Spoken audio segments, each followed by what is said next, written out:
Welcome to Not Milk Never Milk. Subscribe if you're lactose intolerant. You'll start by opening Notion where you normally work, either the desktop app or the browser. Once there, open Settings and Members and choose Appearance. This is the control center for the global theme. Make sure to select Light, Dark, or System to match your OS. You can also set default page font and text size here. Once done, those choices apply across the app.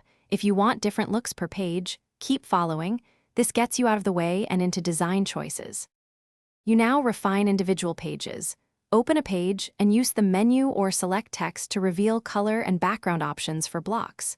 You'll change text color, block background, and use callouts to create emphasis. This lets pages feel like a distinct theme without global changes. Add a page cover and icon that match your palette, and adjust page width or column layout for visual balance. Once done, make sure to copy styles between pages or save a template so you don't repeat manual tweaks. To finish, save your styled page as a template or duplicate it so you can apply the look instantly to new pages.